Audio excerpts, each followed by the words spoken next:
Elijah flees from Jezebel. Now Ahab told Jezebel everything that Elijah had done, and how he had killed all the prophets with the sword. Then Jezebel sent a messenger to Elijah, saying, "So may the gods do to me and more so, if by about this time tomorrow I do not make your life like the life of one of them." And he was afraid, and got up and ran for his life, and came to Beersheba, which belongs to Judah.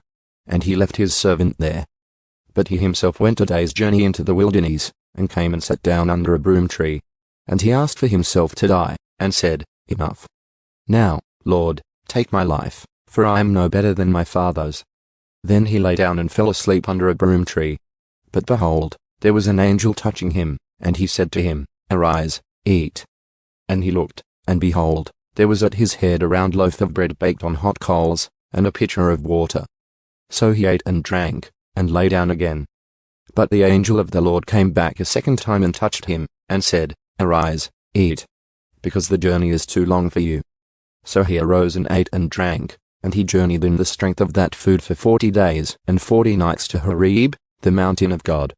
Elijah at Horeb. Then he came there to a cave and spent the night there. And behold, the word of the Lord came to him, and he said to him, "What are you doing here, Elijah?" And he said, "I have been very zealous for the Lord, the God of armies. For the sons of Israel have abandoned your covenant, torn down your altars, and killed your prophets with the sword. And I alone am left, and they have sought to take my life." So he said, "Go out and stand on the mountain before the Lord." And behold, the Lord was passing by.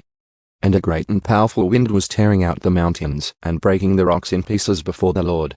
But the Lord was not in the wind. And after the wind there was an earthquake, but the Lord was not in the earthquake. And after the earthquake, a fire, but the Lord was not in the fire. And after the fire, a sound of a gentle blowing. When Elijah heard it, he wrapped his face in his cloak, and went out and stood in the entrance of the cave. And behold, a voice came to him and said, "What are you doing here, Elijah?" Then he said, "I have been very zealous for the Lord, the God of armies. For the sons of Israel have abandoned your covenant, torn down your altars, and killed your prophets with the sword. And I alone am left, and they have sought to take my life." The Lord said to him, "Go, return on your way to the wilderness of Damascus. And when you have arrived, you shall anoint Hazael king over Aram. You shall also anoint Jehu the son of Nimshi king over Israel. And you shall anoint Elisha the son of Shaphat of Abel-Meholah as prophet in your place. And it shall come about that the one who escapes from the sword of Hazael, Jehu shall put to death, and the one who escapes from the sword of Jehu, Elisha shall put to death. Yet I will leave 7,000 in Israel, all the knees that have not bowed to Baal, and every mouth that has not kissed him." So he departed from there and found Elisha the son of Shaphat while he was plowing, with 12 yoke of oxen in front of him, and he with the 12th. And Elijah came over to him and threw his cloak on him. Then he left the oxen behind and ran after Elijah, and said, "Please let me kiss my father and my mother, then I will follow you." And he said to him, "Go back, for what have I done to you?"